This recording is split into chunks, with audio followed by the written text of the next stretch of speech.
Alright, it's about time I do my review of my Springfield Arms Micro Compact 1911 in 45. So far it's been kind of a love-hate relationship. Things I've liked about it, I've always wanted a 1911. First to do a safety check. There's nothing in there. Magazine is clear. I wanted a micro compact. I wanted something compact which I can easily carry, but it's not that light. It's over, I think it's 33 ounces unloaded. I wouldn't use this as a primary carry weapon, not right now anyway. I've had more than my share of malfunctions, mostly stovepipes, so that wouldn't be conducive for me to carry as a primary firearm. I do have a Glock 23, which I absolutely love. I've had it for 15 years now, and I bought it used, and I've never had a malfunction with it. And the Glock is not too much larger than this, and it's a lot lighter too. So I guess so that's something that I would definitely look into if you're looking for a nice carry weapon. Not that this isn't a nice firearm, I've just had too many issues with it, like I said, as far as malfunctions. I've done a lot of looking on YouTube and other blogs, and I've heard everything from you need to break it in 500 rounds and then it should be okay. I've heard other people say I've never had a problem. I probably just should have not have gotten the small compact. I probably should have gone with a full size. Well, my mistake. So I don't know if I'm going to keep it or not. I did do some other research as far as people having the same issues that I've been having, and actually one blogger suggested that you see this little dimple? Well, that dimple fits with the rim of the 45 shell. I'm not sure exactly why that dimple's there, but they said that dimple will cause it not to cycle properly every time. So it sounds like a good theory.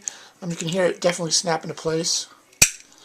So what I did was I have 3 factory magazines. They're all factory magazines, and all magazines are giving me the same issue with failure to eject. Now that's not every time.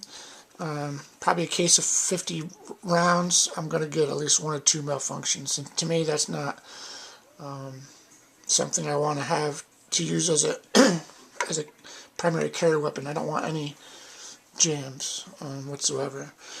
And it's always been close to the last round that these jams occur. So it's kind of making sense now that maybe it is the magazine and maybe it's the factory magazine.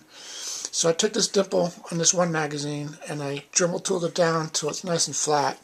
I took it out to the range a few times, and I have not had a jam in any of the magazines, not just the one where I've Dremeled down that dimple.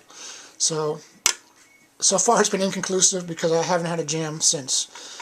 But I've been using all the magazines, and I'm trying to see which ones has jammed, if it's going to jam. And if I never get a jam out of this dimple one, well then I'm going to shave all the nipples off all of them. I might buy another magazine from another manufacturer that doesn't have a dimple on it. I don't really know that much about all the 45 magazines, parts, and all that. I always wanted a 45. That's why I got the 45. I like the caliber. I like the platform. It's been around forever. It is a proven platform. I'm not saying 45 1911 is something you shouldn't buy. I always wanted one, and I finally broke down and bought one, but I think I probably should have got the full size. A lot of things I do like about it. I love the trigger pull on this, and all 45s, especially this one. It's so crisp. I don't think you're going to find a better trigger in any firearm, and that's just my opinion. Some of the things I don't like about the 1911 is when you carry it, you got to carry it cocked and locked. In a way that kind of scares me. It used to scare me in the beginning. Now I'm more comfortable, and in fact I don't like any safety. It's why I like the Glock. It's just point and shoot.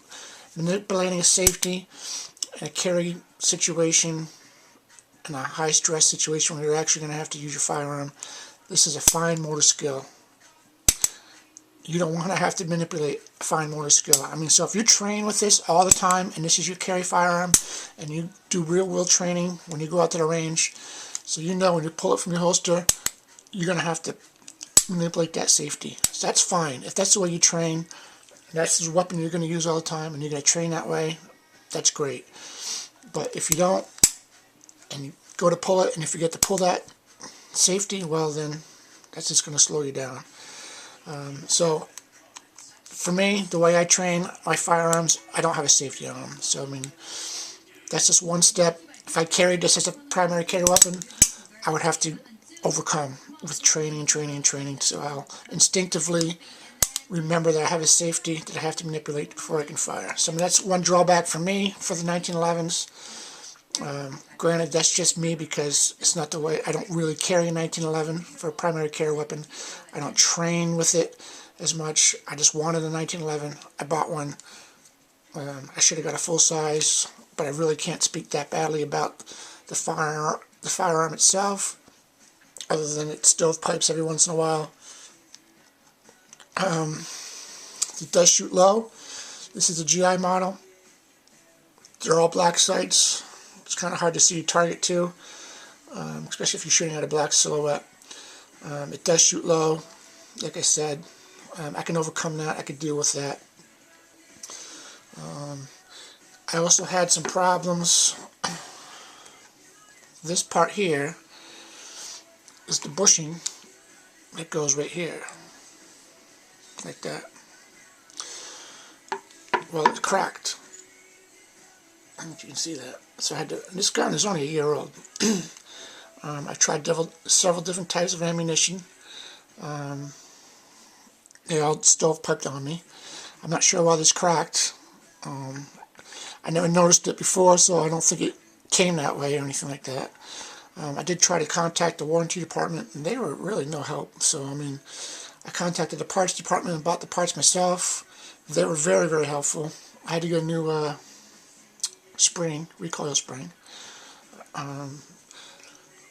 This piece, since this was cracked, was actually hanging out just beyond this point here. So I wanted to get just this spring right here, but you know, it was cheaper to get this whole assembly, so I got the whole assembly. So like I said, the parts department was very, very nice and helpful. Tried to save me money. I appreciate that a lot. So since I put the new recoil spring in and the new bushing in, I have had a couple of misfires. I mean, not misfires, stovepipes.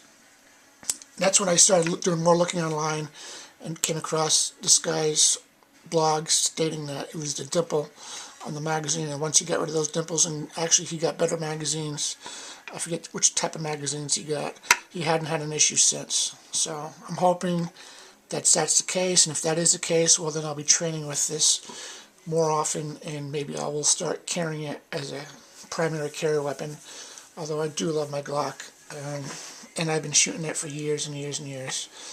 So it'll take some time switching over or just training with it to be something different, I guess. I like the caliber. It's a nice caliber. I do like the feel of the gun. It feels nice and heavy.